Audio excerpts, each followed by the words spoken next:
Buenas tardes a todos los asistentes. Continuando con el ciclo de webinars de la Sociedad Española de Epilepsia, hoy vamos a hablar de encefalopatías epilépticas.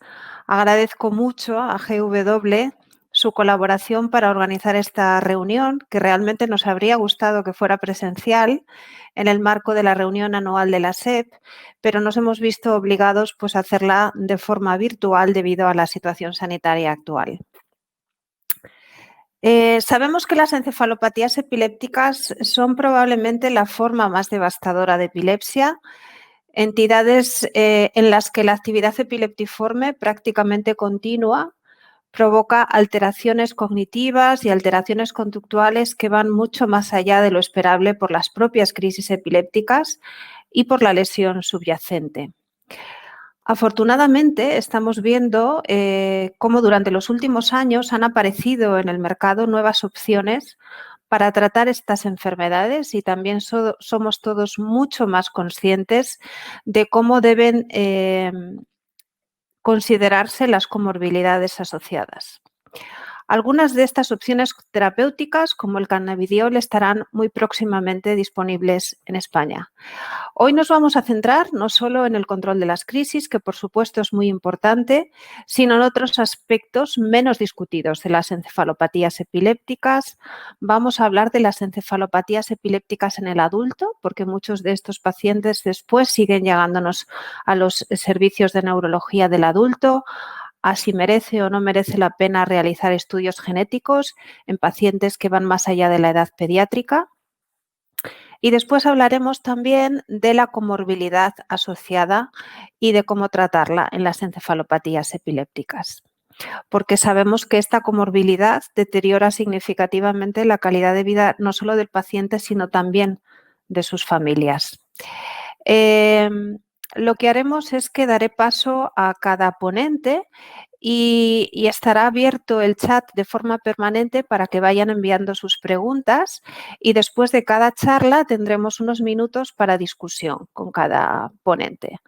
Nuestro primer ponente de la tarde es el doctor Ángel Aledo del programa de epilepsia de la Clínica Ruber Internacional y nos va a hablar de encefalopatías epilépticas del adulto y de si merece la prueba pedir o no una prueba genética.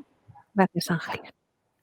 Bueno, pues muchas gracias, Mar, por la presentación y muchas gracias a todo el equipo directivo de la Sociedad Española de Epilepsia, que me consta que ha hecho un esfuerzo organizativo muy importante para trasladar lo que iba a ser una reunión presencial a este dispositivo online, que, bueno, como contrapartida positiva, por ver el lado optimista, yo creo que también está consiguiendo llegar a más gente y mantener una formación continuada, que es importante también que escuchemos y que nos formemos en epilepsia en un momento en el que parece que el coronavirus lo copa todo, ¿no?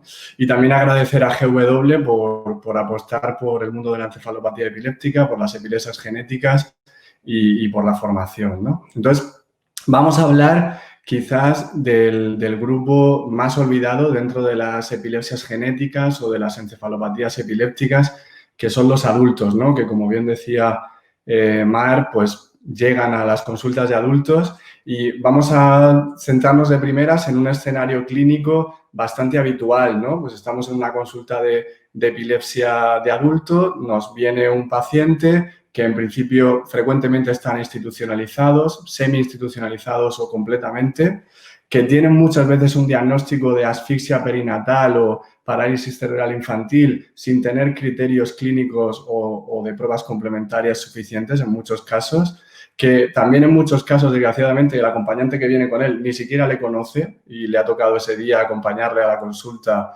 pero no tiene en cuenta sus antecedentes o no está con él habitualmente. Y además las pruebas que tiene son inadecuadas, no tiene una neuroimagen, no tiene un electroencefalograma prolongado. Y esto supone alrededor del 20% de las consultas de epilepsia de adultos. La discapacidad asociada a epilepsia o las epilepsias que se sospechan un origen genético son muy frecuentes, ¿no? Entonces, como índice, los puntos principales de los que vamos a hablar va a ser si podemos llegar a un diagnóstico sindrómico y etiológico en estos pacientes, cuáles son las pruebas diagnósticas más adecuadas o más importantes, si esto puede tener una implicación terapéutica o esto va a ser importante para acabar con ese nihilismo que todavía tenemos hoy en día de para qué sirve realizar una resonancia de alto campo, para qué sirve realizar sobre todo una prueba genética y qué está por llegar en un futuro cercano. Vamos a empezar un poco aproximándonos al diagnóstico sindrómico y al etiológico en este tipo de paciente, ¿no? Y bueno, están saliendo cada vez más estudios en los cuales aquellas epilepsias de inicio precoz, en un alto porcentaje somos capaces de encajonarlos en un diagnóstico sindrómico concreto y, más importante, porque estamos viendo que la implicación terapéutica es mayor con la etiología, conseguimos llegar a la causa en la mayoría de los pacientes. Y ahí las dos pruebas fundamentales que nos dan la causa suelen ser la resonancia y los estudios genéticos. Y esto quizás es el estudio más importante de los últimos años en este sentido, un estudio que nos permite hacernos una idea sobre la epidemiología de la epilepsia genética, en la cual se hacían estudios genéticos a todas las epilepsias que empezaban en los primeros 3 años de vida y se encontraba un diagnóstico genético hasta en el 24% de los casos. O sea que fijaos, un alto porcentaje, y esto incluía todos los tipos de epilepsia que empezaban en los 3 primeros años de vida. O sea que es muy frecuente y estos pacientes llegan a las consultas de adultos. El tipo de alteraciones genéticas pues, ha ido evolucionando con la explosión de los métodos de secuenciación masiva y de nueva generación. Cada vez conocemos más genes implicados en diagnóstico de epilepsia. Ya no son solo las canalopatías, ahora también genes reguladores, sinaptopatías, genes relacionados con el crecimiento celular y quizá lo más interesante, yo creo que cuando todos nos aproximamos de primeras al mundo de la epilepsia genética son millones de genes y parece que es muy poco rentable el estudiarlos. Bueno, pues ahora ya empezamos a tener una idea de la epidemiología genética de la epilepsia y hay 5 o 6 genes que son los más frecuentes, que son estos y que quizá todos deberíamos conocer. Y, bueno, la gran pregunta es, vale, todo esto se aplica a la epilepsia pediátrica, pero ¿qué pasa con estos pacientes cuando llegan adultos? Y cada vez hay más estudios, por ejemplo, este fue uno de los primeros en 2019 que aplicaban técnicas de diagnóstico genético con paneles de genes, es decir, no tenían que ser técnicas muy sofisticadas y conseguían una rentabilidad diagnóstica de más del 20% de los casos. Es decir, que se parece mucho a los resultados que encontrábamos en los estudios genéticos de edad pediátrica. Y esto incluso se ha aplicado a pacientes que son evaluados para una cirugía de epilepsia en un centro de epilepsia focal. Y cuando tenían ciertos rasgos clínicos, que quizás son los que tenemos que utilizar habitualmente en la práctica clínica para realizar estudios genéticos, que son comorbilidad de discapacidad intelectual, que haya empezado la epilepsia en los 3 primeros años de vida, que tengan antecedentes familiares o que hayan tenido crisis febriles en la infancia. En estos casos hacían estudios genéticos y en más del 15% de los casos también encontraban un diagnóstico. Y en algunos casos ese diagnóstico apoyaba una intervención quirúrgica, como por ejemplo los genes de la vía mTOR, y en otros pues lo cancelaba, ¿no? Hacía que evitáramos cierta iatrogenia en estos pacientes. Pero va a ser muy importante tener en cuenta que si intentamos encajonar sindrómicamente a estos pacientes, las epilepsias relacionadas con discapacidad intelectual y las epilepsias genéticas en general tienen una evolución sindrómica que es muy tiempo dependiente y en algunos casos pueden cumplir criterios de un síndrome y luego 3 años después cumplir criterios de otro síndrome y va a ser importante tirar de historia clínica, de una anamnesis profunda para ver cuál ha sido esa evolución. No solo teniendo en cuenta la evolución en la edad pediátrica, sino también en la edad adulta, porque muchos de estos genes, y estos son dos de los más frecuentes, el SCN1A y el PCDH19, tienen una expresión sindrómica en el adulto que es diferente a la de los niños y esto se está delimitando clínicamente en los últimos años. Por ejemplo, con los parkinsonismos que se ven en los Dravet adultos o, por ejemplo, en los cuadros psicóticos que terminan algunos incluso cumpliendo criterios de esquizofrenia en las chicas con PCDH19. Entonces, ya hemos hablado un poco de cómo encajonar etiológicamente y sindrómicamente a estos pacientes. Vamos a ver ahora cuáles serían las pruebas diagnósticas más adecuadas. En epilepsia tenemos una historia de éxito muy clara en cuanto a la genética, que es la historia del síndrome de Dravet, ¿no? Un síndrome ya clásico que tiene una correlación genotipo-fenotipo muy clara, ¿no? Con más de un 85-90% de los casos que tienen mutaciones en el gen SCN1A. Sin embargo, esta historia en epilepsia es excepcional. La mayoría de genes tienen solapamiento con otros genes y con otros síndromes, de tal manera que la especificidad sindrómica no nos permite en general pedir un único gen. Esto ha hecho que a lo largo de los años pues los neurólogos hayamos intentado casi torturar los síndromes clásicos para que entren en nuestro paciente, de tal manera que hay multitud de publicaciones que hablan del Dravet-like, del Rett-like, del West-like, del Lennox-Gastaut-like, de tal manera que de alguna manera los perfiles de síndromes clásicos ya no valen y tenemos que redibujar la semiología para que entren en las etiologías nuevas. Y esto es lo que hemos ido haciendo a lo largo de la historia de la semiología en epilepsia. De hecho, los síndromes clásicos se basaban solo en el electroencefalograma, pero cuando aparecieron las nuevas técnicas de neuroimagen y los electroencefalogramas invasivos, sobre todo los electrodos profundos, se fueron describiendo nuevas semiologías a raíz de eso. Y lo mismo está pasando en los últimos años con la genética. No nos vale porque no hay una correlación clara entre la mayoría de síndromes clásicos y el genotipo, y lo que ahora hacemos es un fenotipado inverso, es decir, partimos de una etiología concreta, de un gen concreto, e intentamos definir un síndrome electroclínico que tiene que ver con eso. Entonces, cuando el síndrome electroclínico es muy claro, como por ejemplo el síndrome de Dravet o por ejemplo el PCDH19, que tiene un síndrome muy específico, o la esclerosis tuberosa, que tiene un síndrome también radiológico y electroclínico muy típico, en ese caso podemos ir a secuenciar un único gen, pero esto va a ser una situación muy excepcional en epilepsia. Lo más frecuente es que tengamos síndromes que nos hacen sospechar más algunos genes, pero que en general sería mucho más rentable pedir un panel de genes. Y esto es lo que se ha visto, que incluso en población de adultos la rentabilidad diagnóstica llega a un 15-25%, que es una rentabilidad mayor que, por ejemplo, la resonancia en algunos escenarios clínicos. La otra gran prueba que hemos pedido clásicamente en epilepsia es el array CGH, ¿no? El array CGH, en vez de detectar las variantes patogénicas pequeñas, los SNVs, que es donde funciona mejor la secuenciación, sirve para detectar las CNVs, ¿no? Las variantes en el número de copias, grandes deleciones o grandes duplicaciones. Esto en general tiene una rentabilidad diagnóstica del 5-10% de los casos, sobre todo cuando hay comorbilidad, como por ejemplo dismorfias o malformaciones en otros órganos. Sin embargo, las nuevas técnicas de secuenciación, los nuevos paneles de genes en muchos laboratorios ya son capaces de detectar las CNVs, o sea que el array CGH está teniendo un papel diagnóstico cada vez más limitado.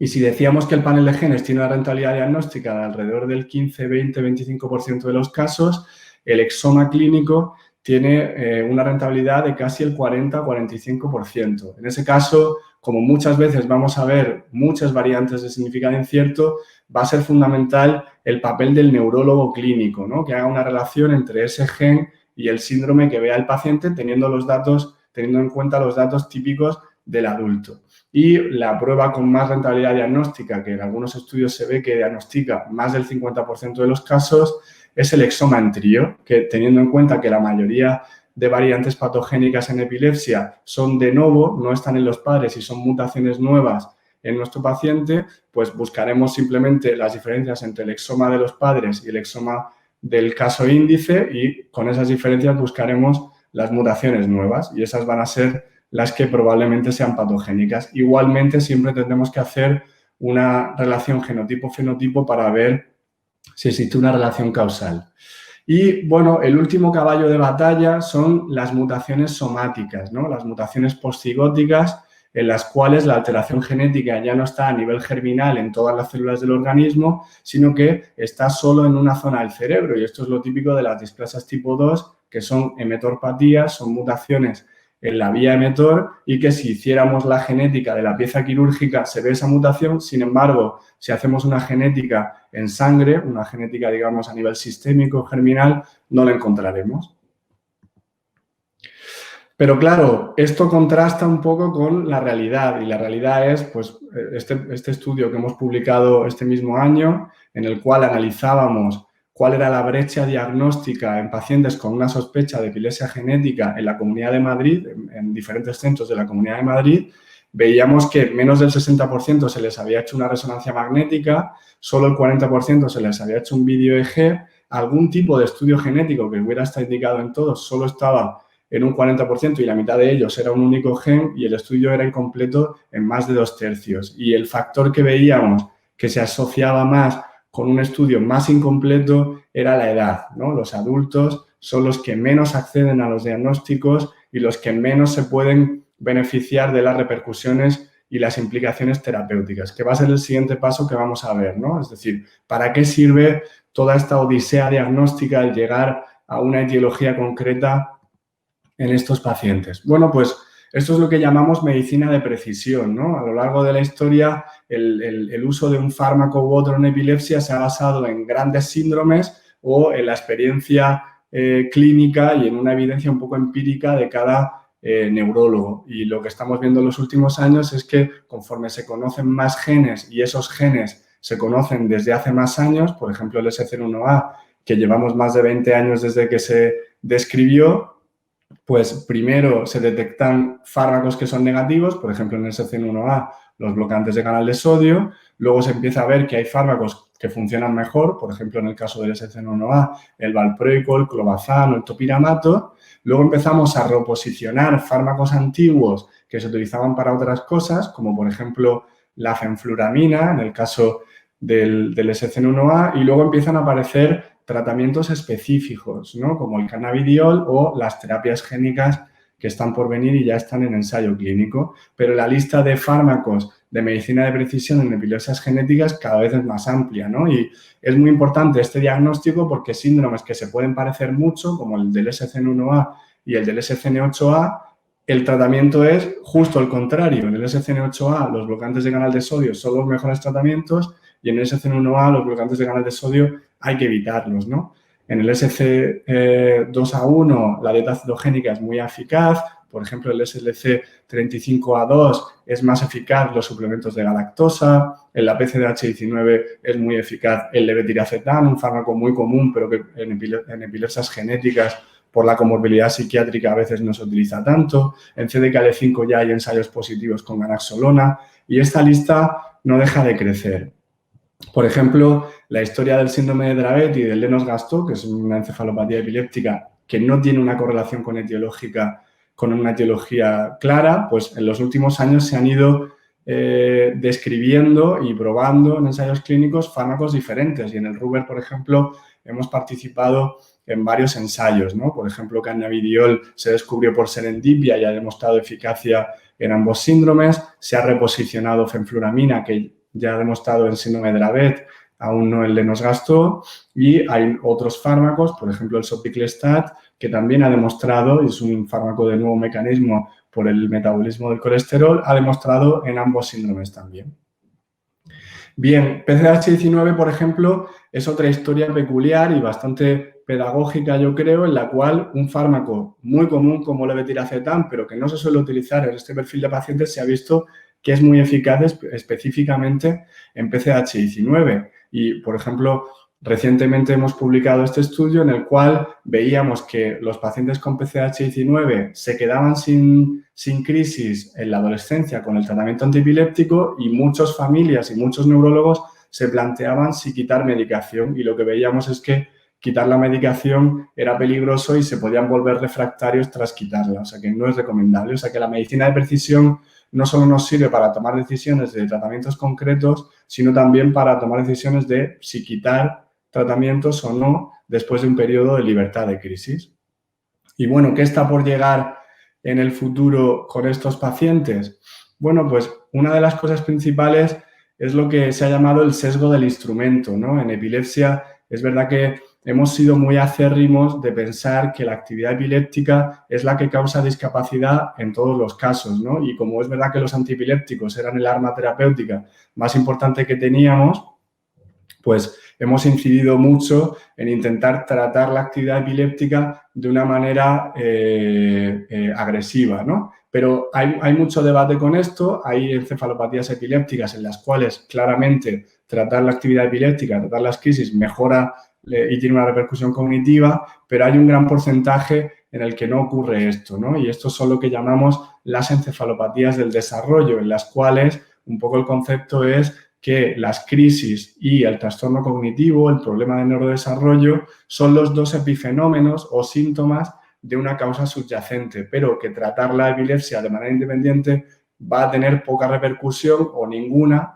sobre el problema cognitivo porque él depende más de la causa, ¿no? Y probablemente al final será una mezcla, pero por supuesto tendremos que tratar las crisis y la actividad epiléptica de nuestros pacientes, pero también tendremos que intentar ir a la causa que está produciendo la discapacidad y las crisis en nuestros pacientes. Y esto, el síndrome de Dravet está siendo de nuevo el primero en el que se está avanzando en este sentido. Y, por ejemplo, ya hay oligonucleótidos con un ensayo en Estados Unidos, el ensayo de Stoke, y también con terapias génicas con modificados de adenovirus.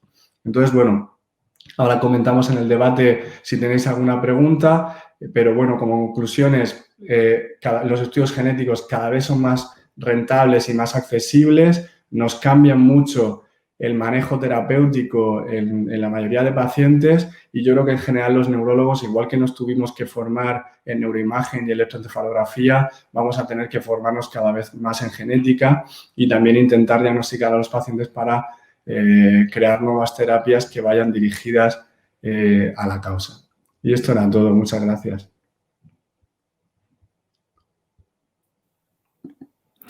Bueno, Ángel, muchas gracias por tu charla. Yo creo que ha estado muy clara. Por ahora no tenemos preguntas. Yo animo a todos los asistentes a que envíen cualquier duda que puedan tener, pero yo te quería preguntar alguna cosa. Como has dicho, muchas veces estos pacientes son pacientes que están institucionalizados o que a veces llegan a la consulta a cargo de un cuidador que tampoco puede proporcionar pues información sobre antecedentes familiares, ni siquiera una frecuencia buena de crisis. ¿Cómo podemos intentar convencer a las familias que todavía algunas veces los acompañan, ¿no?, de la posible utilidad de una prueba genética cuando ya son pacientes que muchas veces están muy deteriorados cognitivamente, conductualmente y neurológicamente, ¿no?, por lo que has hablado pues, del parkinsonismo, y sabiendo que, bueno, que la medicina de precisión dirigida a la etiología hoy por hoy todavía se aplica en una minoría de pacientes adultos? Sí. ¿Cómo podemos convencerles? Sí, o sea, esto que comentas es una realidad muy dramática, pero es una realidad y es que la mayoría de estas familias han perdido un poco la esperanza, ¿no? Son familias que han vivido todo un proceso, sobre todo en la edad pediátrica, muy traumático, de muchas crisis, de no encontrar respuestas, de muchas veces tener la sensación de que los antiepilépticos no ayudaban o incluso deterioraban en algunos casos. Y es verdad que muchas veces que este estudio que hicimos en el cual veíamos que el estudio etiológico que se les había hecho, las pruebas complementarias en los adultos, era muy pobre. Yo creo que los culpables no solo somos los neurólogos, también es un poco esa pérdida de expectativa de la familia que no busca respuestas, no exige o incluso no van a las consultas a acompañar al familiar. Yo creo que hay que ser positivo y hay que ser un poco optimista al presentarles los beneficios de estas pruebas, sobre todo en cuanto a que muchas veces nos van a permitir quitar fármacos dañinos. Yo creo que todos hemos diagnosticado algún SCN1A en un adulto y aunque a lo mejor la terapia de precisión no se puede aplicar en muchos casos, simplemente quitarle el bloqueante canal de sodio ya le va a hacer mejorar clínicamente, ¿no? Nuestro otro ponente, el doctor Toledo, pregunta si indicarías genética en una epilepsia focal criptogénica de inicio tardío. O sea, me imagino que es más allá de los 3 años o incluso más tarde. Sí, bueno, pues es una buena pregunta. Yo creo que justo este escenario clínico es donde todavía no estaría indicado, pero me consta que hay algunos centros de epilepsia quirúrgica donde en todos los casos en los que no ven una posibilidad quirúrgica clara y son criptogénicos, no ven lesión, les piden estudios genéticos. Pero nosotros, por ejemplo, no lo hacemos por protocolo. No sé qué experiencia tenéis vosotros, Mar, pero en general yo creo que este No. tipo de paciente todavía no. Yo tenía también otra pregunta. Has hablado de la importancia del correlato del fenotipo con lo que tenemos en uno de esos informes, ¿no?, del exoma completo que a veces asustan un poco. ¿Crees que esta correlación debe ser responsabilidad del neurólogo o es importante también tener a alguien con quien discutir los resultados en genética? O sea, digo que los neurólogos tenemos que estar formados en genética, pero yo creo que en el departamento de genética tenemos que tener un interlocutor y nosotros tenemos que informarles de lo que estamos buscando o de lo que podría ser y ellos a la vez nos tienen que informar, ¿no?, de todas estas variantes de significado incierto que pueden representar, porque a veces uno se despista bastante. ¿Qué opinas?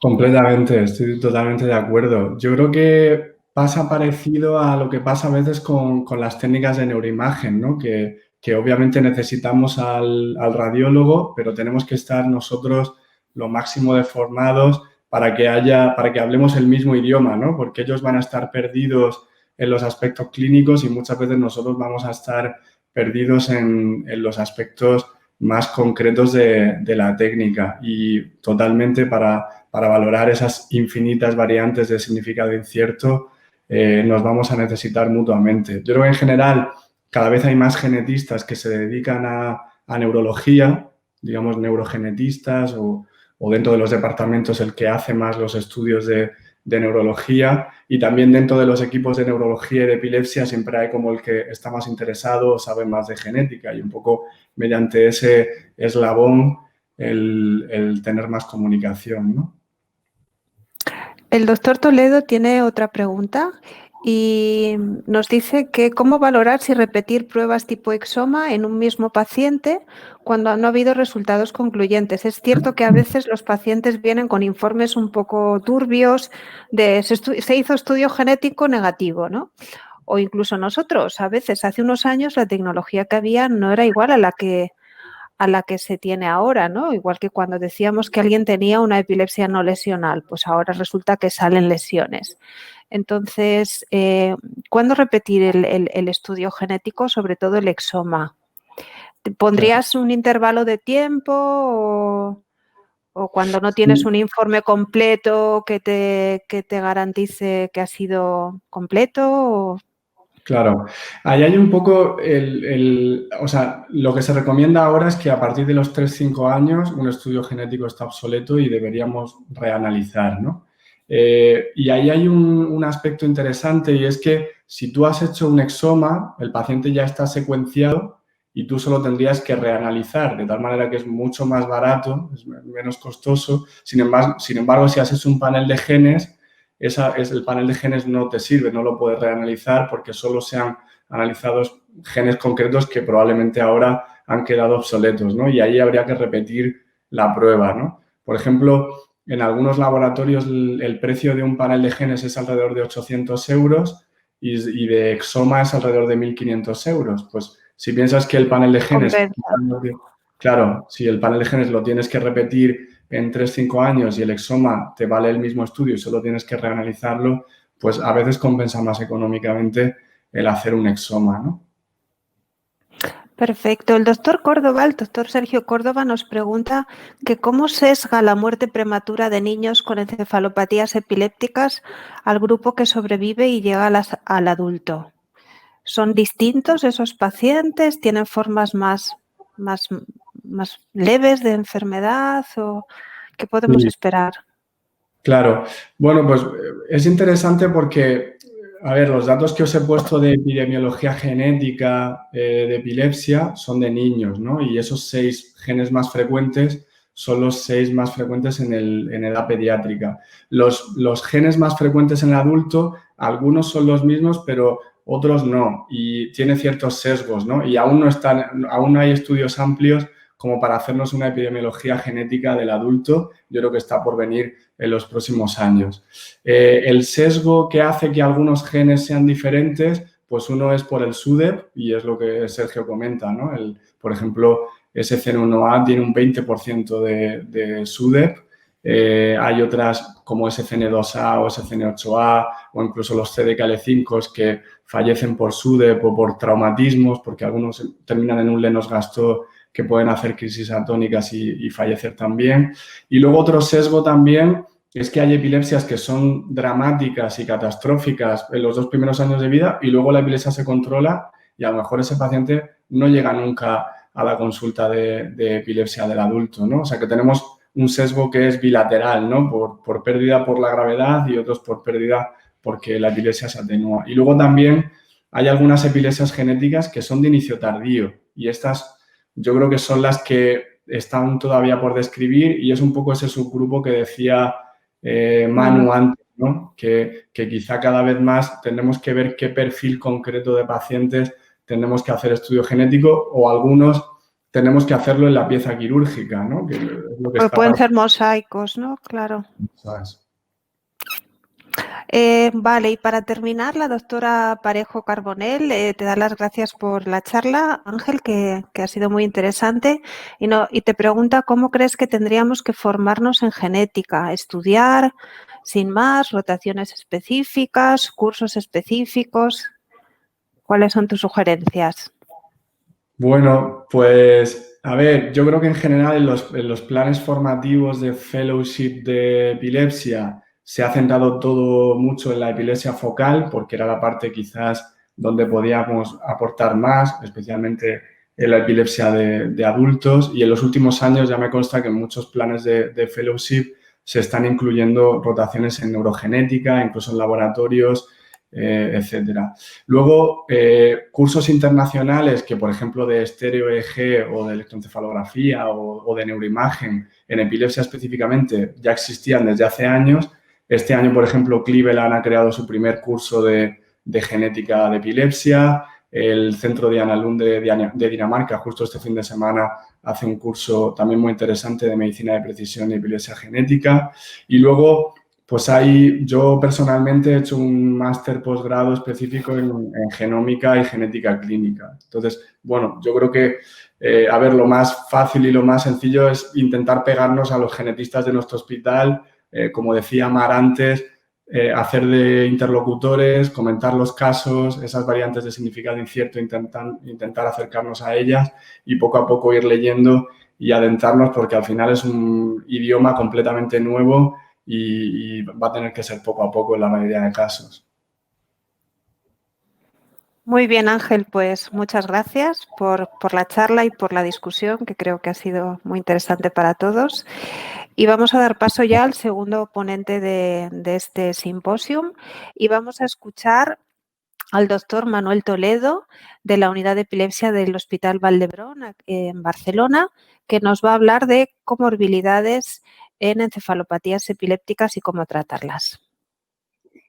Vale, muchas gracias, Mar, muchas gracias a GW y a la CEP por invitarme a ser parte de este simposio. Y bueno, la charla consiste en encefalopatías epilépticas y comorbilidades y evidentemente yo me dedicaré más a la parte de las encefalopatías epilépticas, más del tratamiento y seguimiento a largo plazo. En aquellas encefalopatías epilépticas que sobreviven más, evidentemente no daríamos abasto para cubrir todas las encefalopatías, ¿no? Entonces, estos son mis conflictos de interés. Y entonces, cuando hablamos de encefalopatía epiléptica, en forma general hablamos de pérdida de la función neurológica, de las funciones neurológicas con el paso del tiempo. Las hay desde muy rápidas, que no las vemos tanto los que nos dedicamos a epilepsia de adultos, como pueden ser pues, síndromes con espasmos infantiles o síndromes de Landau-Kleffner, donde hay un deterioro neurológico, y después otras que pueden ser este deterioro neurológico de forma más gradual y más lenta, como puede ser en ocasiones el síndrome del Lennox-Gastaut. Comparten que se recomienda un tratamiento muy precoz de los niños y que el tratamiento, aunque reduce las crisis, pues parece que no evita la epilepsia refractaria, pero sí mejora evidentemente la evolución general del paciente yendo más allá de la epilepsia. Los objetivos del tratamiento, en este caso, evidentemente son el tratamiento de las crisis limitantes para el paciente y la familia, control de cambios en el electroencefalograma, que esto es yo creo que bastante único de este tipo de epilepsia, si las podemos llamar así, el control con el electroencefalograma y la respuesta electroencefalográfica probablemente tenga relación con el pronóstico del paciente, prevenir la pérdida de función cognitiva y evitar las comorbilidades asociadas a las encefalopatías. Además, en estos pacientes pues, utilizamos fármacos que son más allá de los fármacos anticrisis, ¿no? Pues, por ejemplo, tenemos la terapia hormonal, los inmunomoduladores como la CTH, inmunoglobulinas intravenosas o incluso últimamente pues, modificadores de la vía de mTOR como el everolimus y más que irán saliendo sobre todo a raíz de estos genotipos que tenemos en cada encefalopatía epiléptica que cada vez son más numerosos. Entonces, cuando hablamos de encefalopatías, pues una de las que actualmente mejor se conoce por su caracterización clínica y genética es el síndrome de Dravet. Entonces, este estudio, por ejemplo, discutió y observó cuál es el seguimiento a largo plazo de pacientes en Japón con un síndrome de Dravet. Y vemos cómo las crisis pasan a ser un problema mayor, sobre todo al inicio. En azul son las primeras visitas de los pacientes y en rojo está el seguimiento a largo plazo. Y vemos como en las primeras visitas las crisis tónico-clónicas generalizadas son el principal problema, pero en la visita a largo plazo sigue siendo el principal problema. En los otros tipos de crisis, como puede ser estatus epilépticos, las crisis parciales, otras ausencias atípicas, pues prácticamente con el paso del tiempo desaparecen, es decir, no hay rojo, pero en los pacientes con Dravet, aunque son menos frecuentes, como vemos en la siguiente gráfica, como las crisis son inicialmente muy frecuentes y después van remitiendo con el paso del tiempo, pues persisten como pacientes con epilepsia y frecuentemente con epilepsia refractaria. Sin embargo, el electroencefalograma, pues vemos como la actividad intercrítica, sobre todo, que se analiza en los electroencefalogramas, sí sigue estando presente e incluso parece que hay un incremento de las descargas focales con el paso del tiempo. Es decir, estos pacientes pasan de tener una epilepsia muy refractaria, con muchos tipos de crisis, con alteraciones electroencefalográficas, a tener una epilepsia que en ocasiones tiene buen pronóstico desde el punto de vista de control de las crisis, no obstante persiste la recurrencia de crisis y los elementos electroencefalográficos epileptiformes siguen estando presentes e incluso pueden incrementarse eventualmente. En otro estudio que también se publicó en el año 2011 por Genton y la doctora Dravet en sí mismo, hicieron el seguimiento de 24 adultos que tenían el síndrome de Dravet. Pues aquí vemos los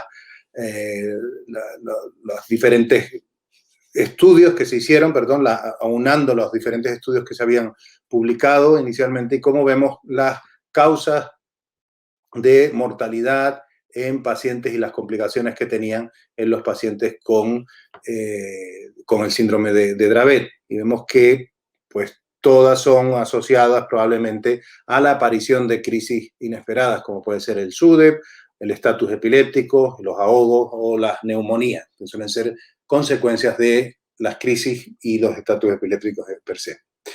Vemos como la variabilidad, así como los registros electroencefalográficos suelen mostrar algunas características típicas, digamos, durante la infancia, con el paso de los años, pues tenemos una amplia variedad de manifestaciones. Como dijimos, se pueden incluso implementar las manifestaciones focales y aunque en ocasiones no se detectan en estos pacientes algunos de los tipos de crisis, pues vemos como en este paciente de 42 años, por ejemplo, pues sí se observa en el registro de electroencefalográfico una crisis de ausencia atípica o en este paciente con 21 años como hace una crisis tónica breve con el despertar. Igualmente, pues aquí vemos otro paciente, el mismo paciente de 21 años, pues que con la maniobra de apertura y cierre palpebral, pues sigue teniendo descargas generalizadas en el electroencefalograma. Por lo tanto, aunque no tengan crisis, sí siguen siendo pacientes con epilepsia. Y el otro gran síndrome al que nos enfrentamos los que llevamos los pacientes más allá de la infancia o de la adolescencia, pues es típicamente el síndrome de Lennox-Gastaut.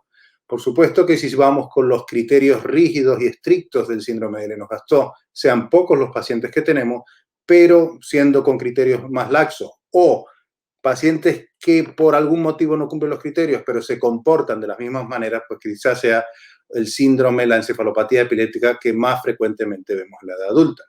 Estos pacientes sí tienen crisis refractarias frecuentes más allá de la infancia y lo que sí mejora son su estado de alerta, incluso cognitivamente, sí reducimos el número de crisis, pero eso en sí no es una verdadera modificación de la enfermedad, eso es un tratamiento de las crisis epilépticas que mejorará el estado cognitivo del paciente. Estos pacientes con frecuencia, una de las características que los aúna es la polifarmacia, múltiples medicamentos antiepilépticos con los efectos secundarios de lo mismo, y prácticamente todos cumplen criterios de deterioro cognitivo moderado a grave en la edad adulta.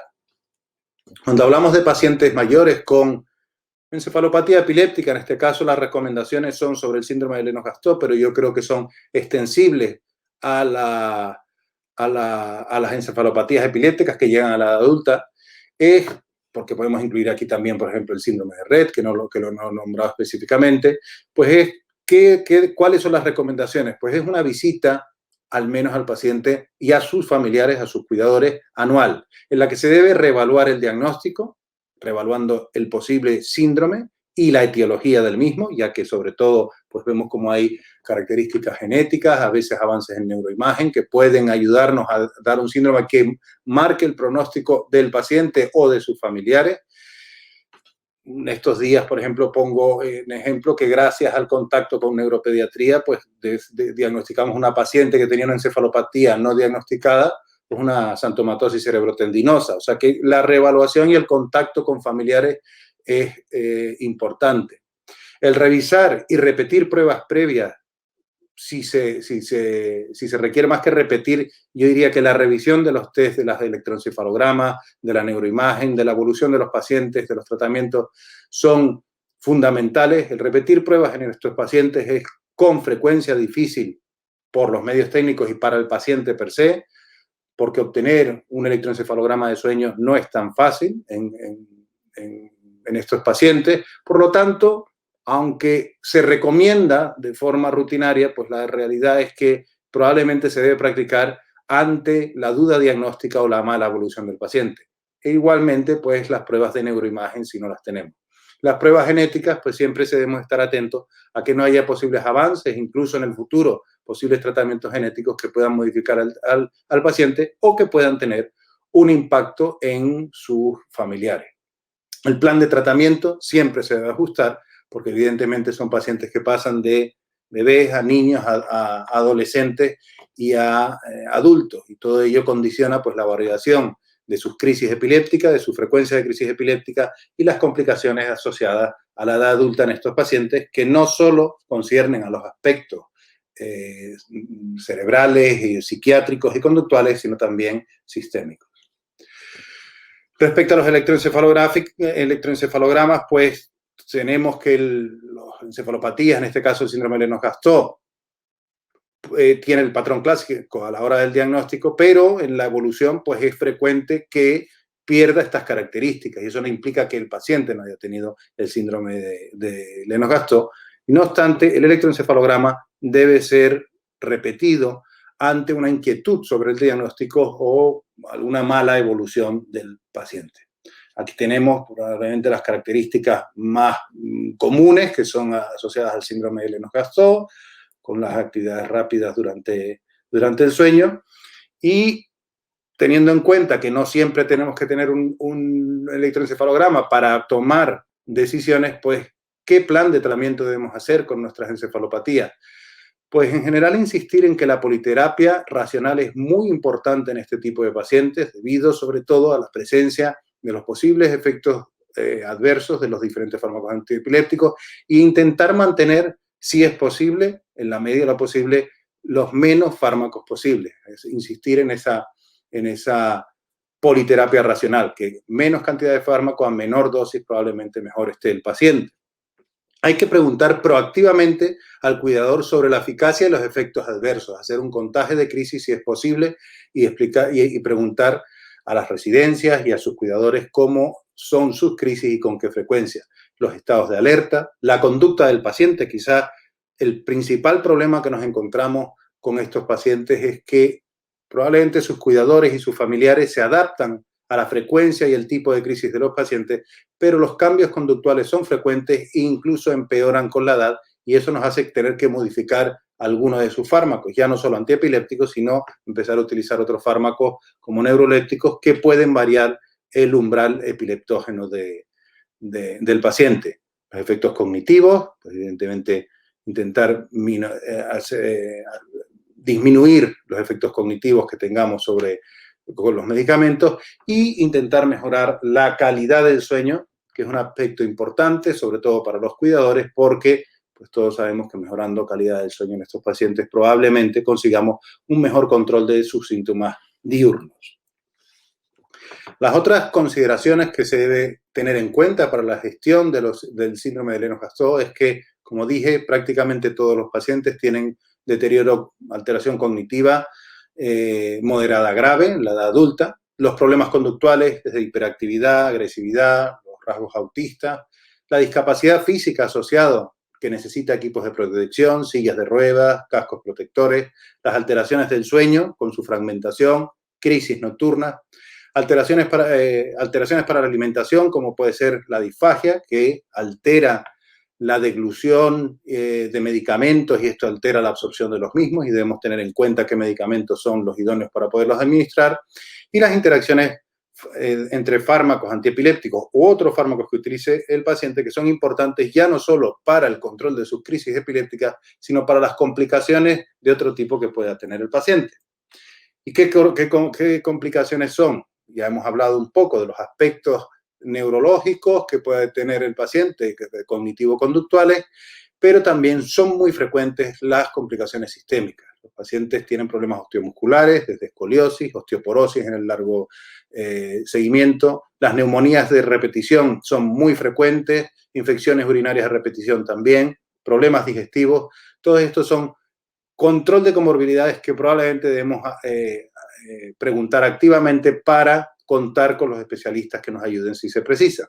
Y por eso, en general, siempre es de rutina contar con un equipo de rehabilitación especializada, la asistencia social que ayude al paciente y a su entorno a buscar la mejor adaptación y los aspectos nutricionales que, en general, nosotros siempre tenemos en contacto con el equipo de nutrición para el mejor estado del paciente. Y aquí nos llega alguna práctica importante en nuestro día a día, que es la transición de pediatría a adultos. Algo que está muy de moda, pero que no se termina de ejecutar de manera rutinaria, probablemente porque presenta ciertas dificultades administrativas en muchos casos, más que médicas, ¿no? Los recursos disponibles para los adultos son probablemente menos que para los pacientes pediátricos, y esto es un impacto para los familiares y para el paciente, la pérdida de muchos de los recursos que se tienen cuando se pasa una consulta de adultos. Los pacientes entre 16, 17 y 18 años son probablemente mayores para muchos neuropediatras y muy jóvenes para muchos neurólogos, con lo cual no se manejan fácilmente en estas edades de transición, pero yo creo que eso con la costumbre y el uso se adapta, no es más que tener que asumirlo para tener que empezar a tratar con esta transición de la adolescencia o de la adolescencia tardía. Y es muy importante en esta transición para evitar sobre todo el mal uso de pruebas o de fármacos que esté utilizando, pues la etiología y las decisiones de tratamiento en esta edad por los cambios que se produce el paciente. Tener en cuenta que si el tratamiento que está tomando es el más apropiado para el paciente en esa edad, recordemos que cambiamos y ellos también, los chicos que tienen encefalopatías epilépticas, pues también sufren una adolescencia y una maduración con cambios hormonales e incluso con necesidades personales de desarrollo intelectual, de tener parejas y necesitan cambios de fármacos. Minimizar la politerapia, como ya se ha dicho, que muchas veces el paso por médicos lo que conlleva es un incremento de los fármacos antiepilépticos, que es de lo que discutimos los epileptólogos a día es cómo añadir fármacos antiepilépticos, y en pocos casos nos dedicamos a discutir cómo retiramos los fármacos antiepilépticos, ¿no? Y por eso siempre existe un efecto de adición de fármacos, que muchas veces las segundas consultas que tenemos es retirar fármacos cuando los vemos. Y tener en cuenta las necesidades multidisciplinarias del paciente y sus familiares y cuidadores, ¿no? La necesidad de esa asistencia social y comunitaria residencial, muy importante tener informes bien detallados que vayan más allá de las crisis epilépticas, un apoyo psiquiátrico, pedagógico también, que ayude a la familia a saber manejar o controlar todos estos pacientes y cuáles son sus necesidades. Tener en cuenta aquellos pacientes que están tratados con dieta cetogénica, cuál es el objetivo de la dieta cetogénica y cuáles son las precauciones que se debe tener.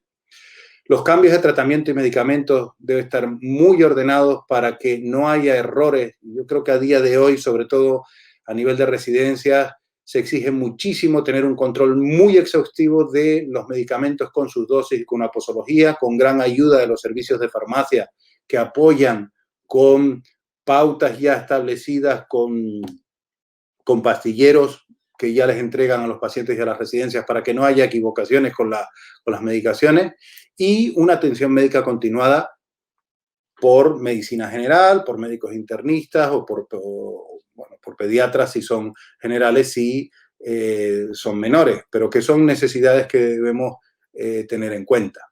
Y aquí vemos un poco en este artículo lo que expresa la transición de pediatría y adultos. Cuando vemos el paciente en la edad pediátrica, pues vemos que son pocos profesionales de la salud los que requiere. Pues probablemente si nos vamos a España, pues un pediatra neurólogo, un neuropediatra y un pediatra general. Aquí se añade pues el médico general, que en ocasiones puede tener implicaciones para el seguimiento, el médico de medicina familiar y comunitaria, pues sí, y aquí pasa a la clínica de transición, donde pasa una transición donde después, cuando llegamos a la edad adulta, cada parte que trataba el neurólogo pediatra y el pediatra general se divide pues en un neurólogo, en un psiquiatra, en el medicina familiar o comunitaria, psicólogos, y esto hace que en este periodo los pacientes se puedan encontrar un poco perdidos y se puedan abandonar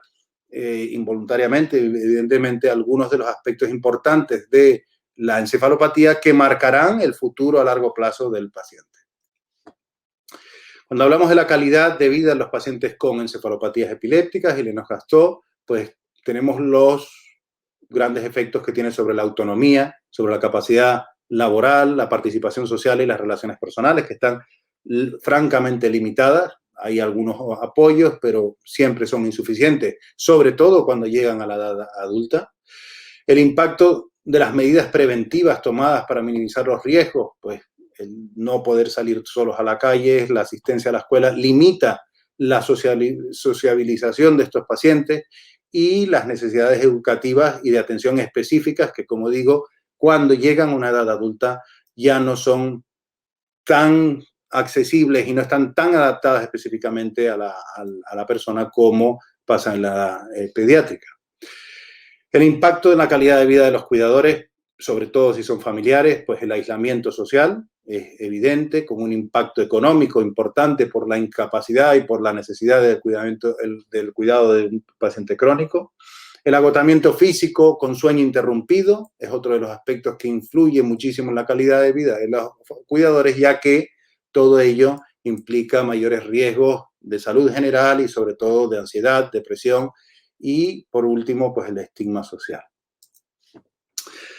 Simplemente para terminar, como conclusiones, pues yo creo que que debemos tener en cuenta cuando hablamos de pacientes con encefalopatía epiléptica y qué debemos hacer, sobre todo más allá del tratamiento de las crisis, de evidentemente reducir las crisis, porque si reducimos las crisis o dejamos al paciente sin crisis, las cosas irán mejor, seguro o casi seguro, pero debemos tener otros aspectos. Para ello, las recomendaciones son hacer, aunque sea una evaluación anual del diagnóstico de su encefalopatía epiléptica y seguimiento del paciente, considerar las necesidades del tratamiento antiepiléptico en ese momento, es decir, en qué condición se encuentra, qué edad tiene el paciente, dónde vive, cómo se encuentra desde el punto de vista psiquiátrico, cognitivo y cuáles son sus necesidades para adaptar el tratamiento, utilizar electroencefalogramas realmente para ver si realmente existe un alto riesgo, si los pacientes tienen riesgo de crisis, si realmente el paciente es colaborador y puede aceptarlo. Tener en cuenta la transición pediátrica adulto, que es el momento donde frecuentemente los pacientes se quedan perdidos en un mar sin orientación y crea angustia y problemas en los familiares y en los pacientes.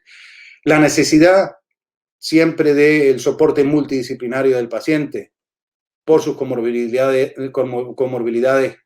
tanto relacionadas con el sistema nervioso central como sistémicas, y acordarnos siempre del soporte multidisciplinario a cuidadores, familiares y centros. Y esto yo creo que se establece mediante buenos informes y que los centros, y con unas pautas de medicación bien establecidas, que hagan que los cuidadores que no conocen la epilepsia y el tratamiento y el manejo de forma tan bien como los epileptólogos o como los neuropediatras o como los neurólogos, pues puedan dar todo el soporte y puedan adquirir todos los soportes que da la sociedad a los pacientes. Y con esta diapositiva yo acabo y ya entra la doctora Carreño.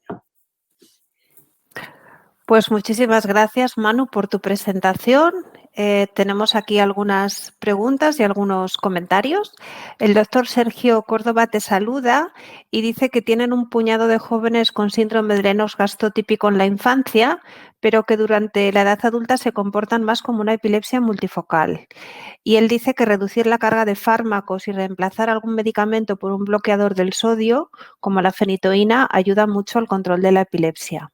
¿Tienes una experiencia parecida tú de que se vuelven un poco más epilepsias focales o multifocales en la edad adulta?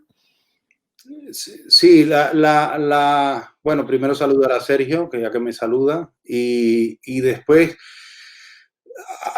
cuando se comportan muchas veces, cuando llegan adultos, estos pacientes son difíciles de caracterizar. Son pacientes que tienen un deterioro neurológico importante, son pacientes en sillas de ruedas, con poca interacción, que ya no han evolucionado mucho en los últimos años, entonces son difíciles de caracterizar. Y es verdad que cuando pedimos o solicitamos electroencefalogramas nos encontramos pues epilepsias multifocales. Yo creo que actualmente probablemente más por las mejoras de las dotaciones diagnósticas, pero muchas de estas encefalopatías epilépticas pasaron desapercibidas, ¿no? En la infancia. No se les dio el diagnóstico ni de Dravet, ni de síndrome de Lennox-Gastaut, sino decían encefalopatía epiléptica. En España se utiliza mucho PC, que es parálisis cerebral, y así se ahorra epilepsia PC, ¿no? Entonces no tenían un diagnóstico propio. Pero es cierto que algunos de estos pacientes que parecen haber tenido una encefalopatía epiléptica en la infancia, pues en ocasiones se convierten en epilepsias focales o multifocales, y que el uso de medicamentos con bloqueo del canal de sodio pueden mejorar la epilepsia. Nosotros aquí no tenemos experiencia en el uso de fenitoína, es un fármaco que ya utilizamos de tercera línea, quizá por mayor disponibilidad y menor costo de otros fármacos que igual son mejor tolerados y con menos impactos de interacciones farmacológicas o de efectos secundarios a largo plazo, ¿no? Como la inducción enzimática hepática que puede producir cargas. Pero en ocasiones sí utilizamos los bloqueadores de canales de sodio por convertirse en pacientes con epilepsia focal o multifocal, muchas veces llamamos frontales también, ¿no? Manu, yo te quería preguntar, en estos pacientes, que como has dicho tú, realmente las comorbilidades son un factor muy relevante para el paciente y para su familia, la comorbilidad cognitiva y psiquiátrica, yo he encontrado en mi consulta muchas familias que ante la posibilidad de tener efectos adversos psiquiátricos, por ejemplo, rechazan un nuevo fármaco, aunque pudiera ayudar con las crisis, porque se ven menos capaces de afrontar este efecto adverso que de continuar viendo las crisis frecuentes. Entonces, ¿cuál es el perfil de las nuevas opciones terapéuticas, en concreto el cannabidiol, en los ensayos clínicos publicados? ¿Qué podemos esperar en cuanto a efectos adversos psiquiátricos y cognitivos? Sí. Es cierto lo que dices tú. Yo creo que existe un aspecto de la familia que cuando lo ves a los pacientes pasados unos años, las familiares ya se han acostumbrado a convivir con las crisis epilépticas. Ellos mismos manejan el diazepam rectal, se acostumbran y saben lo que es una crisis epiléptica. Lo que no controlan y lo que no se sienten capaces de controlar son los efectos conductuales, y por eso prácticamente todos estos pacientes tienen un historial de haber intentado modificar en algún momento uno de los fármacos y que al haber producido efectos conductuales, incluso la normalización forzada que se puede a veces ver en estos pacientes, y entonces son los familiares los que rechazan cualquier modificación en ninguno de los fármacos, aunque vayan sobrecargados de fármacos y sugiera hacer un cambio. Respecto al uso de cannabidiol, pues lo que tenemos en función de los ensayos clínicos, las respuestas son diferentes cuando se han hecho en Lennox-Gastaut que en Dravet, ¿no? La respuesta clínica evidentemente es buena, por eso se han aprobado y estamos pendientes pues, de aprobación con precios y todo esto. El uso de cannabidiol ha asociado en España a clobazam, al clobazam, y por lo que hemos visto sí hay una gran mejora en la calidad de vida global de los pacientes. Siempre tenemos que tener en cuenta que estos pacientes son, cuando digo en ensayos clínicos, son pacientes seleccionados, ¿no? De alguna manera, aunque en este caso los criterios neuropsiquiátricos los pacientes eran laxos, pero para que un paciente entre en un ensayo clínico siempre tiene que haber una cooperación y tiene que ser un paciente, si me permites la palabra, bueno, en el sentido de que vayas a poder evaluar bien cuáles son, ¿no? la respuesta a crisis, que haya una colaboración y que sea una familia. Pero que aparentemente no es un gran problema los efectos psiquiátricos del cannabidiol en los pacientes con Lennox-Gastaut y síndrome de Dravet, por lo cual en ese aspecto sí los podemos dar de forma segura, teniendo en cuenta que los pacientes de ensayo clínico siempre son los mejores pacientes para no tener otro tipo de problemas, ¿no? Probablemente en epilepsia no, pero para otros tipos de problemas yo siempre digo que hay un sesgo de selección y obtener conclusiones fuertes de los ensayos a veces un poco difícil. Vale, Manu, y una última pregunta. ¿Algún consejo para mejorar la calidad del sueño en estos pacientes? A ver, tenemos todos en la cabeza, ¿no? la teoría de que cuidado con las benzodiazepinas, ¿no? En el síndrome de Lennox, que a veces pueden inducir un estatus tónico. ¿Cuáles son tus recomendaciones para tratar los trastornos del sueño en estos? ¿La melatonina ayuda? ¿Dosis bajas de neurolépticos? Sí, probablemente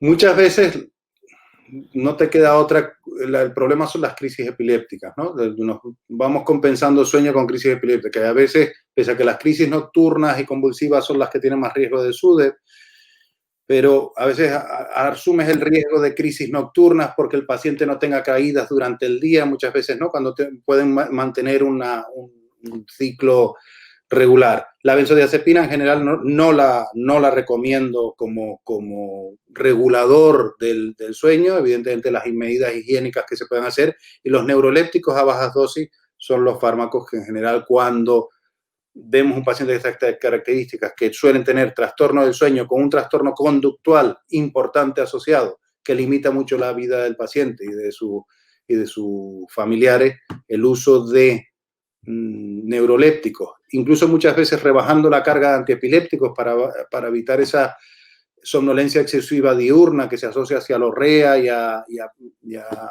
flacidez del paciente, pues a veces sí lo utilizamos, ¿no? El combinar un poco de neurolépticos a las dosis mínimas, porque son pacientes especialmente sensibles, para regular tanto sueño como trastornos psiquiátricos conductuales que puedan tener. Bueno, pues muchas gracias, Manu. Y si no hay más preguntas, pues yo creo que cerramos este webinar. Yo creo que ha sido muy interesante la discusión que hemos tenido. Y agradezco mucho a todos los que nos han seguido conectados desde casa. Espero que les haya sido de utilidad. A todos aquellos que todavía no son socios de la Sociedad Española de Epilepsia y que les gusta y que tienen interés en la epilepsia, les animo a hacerse parte de la sociedad y a participar en todas las actividades que realizamos. Y una vez más, pues gracias por estar ahí y hasta el próximo webinar.